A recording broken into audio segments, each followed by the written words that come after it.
म्होरक्या बंडू आंबेकरला काय कारण आहे? अरे काय कारण आहे बाबा, तू ना वेगळं सांगतो असतो तो अधिकार ठेवला आणि त्याच्यानंतर त्यांनी कुठलाही निर्णय दिला तर महसूल मंत्र्यांच्या निर्णयाच्या विरोधात तुम्हाला हायकोर्टामध्ये जाण्याचा अधिकार आहेच. तो अधिकार कुणी काढून घेऊ शकत नाही. आंबेकर टोळीचा म्होरक्या बंडू आंबेकरला अनेक महसूल अधिकारी आहेत, कर्मचारी आहेत, त्यांनी आज आंदोलनाच्या विरोधामध्ये काय कारण आहे? अरे काय कारण आहे? निलंबित केले तहसीलदार आणि नायब तहसीलदारांना. अरे बाबा, तू ना वेगळं सांगतो, त्याच्यामध्ये तू वेगळं सांगतोय, हे वेगळं सांगतायत.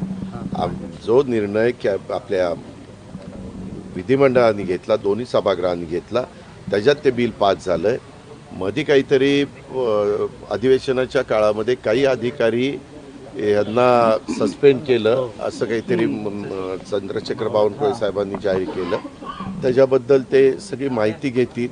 त्याच्यात जर घेतलेला निर्णय हा चुकीचा ठरलेला असेल तर ते मागं घेतील आणि त्या निर्णयामध्ये तथ्य असेल तर ते पुढची कारवाई करतील.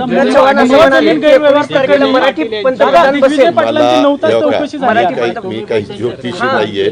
अरे मी काम केलंय म्हणून काय सगळंच तू याच्याबरोबर काम केलं म्हणजे सगळं तुला ह्याचं माहिती आहे.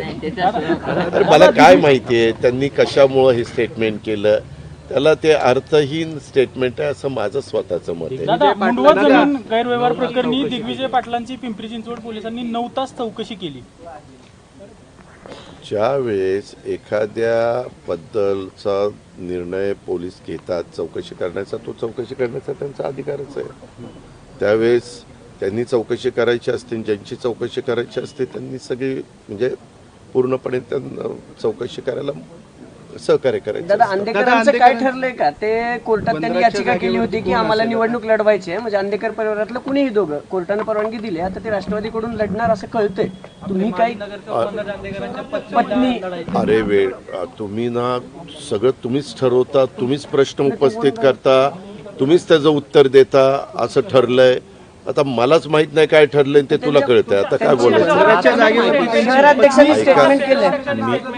मला त्याच्याबद्दल आज कुणीही काही ही चर्चा आमची कुणाची झालेली नाहीये. उद्याच्याला मी अनेक बाबींच्यावर चर्चा करणार आहे. मी वेगवेगळे प्रभाग, आपले काहीतरी 61 प्रभाग आहेत, 65 नगरसेवक 41 प्रभाग, राईट. एक प्रभाग 5चा आहे, 40 प्रभाग 4-4 आहेत, असे 165. आणि त्या 165च्या संदर्भामध्ये साधारण प्राथमिक चर्चा करत होतो. किती अर्ज आलेत, काय आलेत वगैरे वगैरे ती माहिती घेण्याचा प्रयत्न करत होतो. पण ते म्हणले की बाबा अजून अर्ज येतात, लोकांना नक्की निवडणूक होणार की नाही त्याच्याबद्दल ते साशंक होते. परंतु आता खऱ्या अर्थाने निवडणूक जाहीर झालेली आहे. मला वाटतं किती तारखेपासून फॉर्म भरायचे? 23 तारखेपासून. त्याच्यामुळं त्याला आता जास्त गती सर्वच राजकीय पक्षांच्या मध्ये येईल. निवडणुकांमध्ये अनेक राजकीय पक्षाचे आमदार, मंत्र्यांच्या म्हणजे मिसेस जे आहेत त्या नगराध्यक्ष झाल्या बिनविरोध.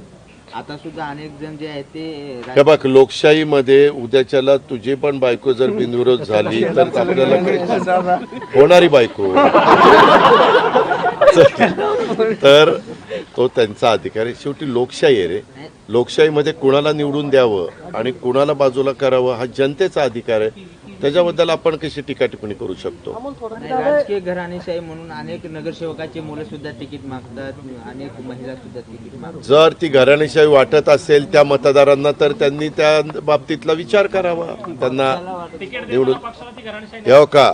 तिकीट देताना बहुतेक राजकीय पक्ष इलेक्टिव्ह मेरिट बघून तिकीटं देतात. अलीकडच्या काळामध्ये तो ट्रेंड देशात सगळीकडे जम्मू काश्मीर पासून कन्याकुमारीपर्यंत पाहायला मिळतो. आपल्यामध्ये पण चांद्यापासून बांद्यापर्यंत पाहायला मिळतो. आणि हे बहुतेक सगळ्याच राजकीय पक्षांनी मान्य केलेलं आहे. आणि फक्त इलेक्टिव्ह मेरिट हे बघून साधारण पुढं जातात. त्याच्यामध्ये ज्यांचं काम चांगलं असतं ते रिपीट होतात आणि त्यांना असं वाटलं कुठल्या राजकीय पक्षाला की बाबा ह्याला घेतलं तर आपल्याला फायदा होईल, तर ते वेगवेगळे राजकीय पक्ष वेगवेगळ्या लोकांना आपल्याकडे खेचण्याचा प्रयत्न करतात. मग ते वर्षानुवर्ष पक्षात असतात त्यांना संधी दिली जात नाही. अशा पद्धतीने तुम्ही म्हटलं की मेरिटवर उमेदवारी दिली जाते. बर किंवा तुझा कुटुंबाला निरोप दिली जाते. मी माझ्या ज्यांच्या ओळखी आहेत त्या राजकीय पक्षांना सांगतो की असं एका आमच्या सहकार्याला पत्रकाराला वाटतं की अन्याय होतो, ते ठरवतील अन्याय. दादा हिंदीमध्ये जाऊ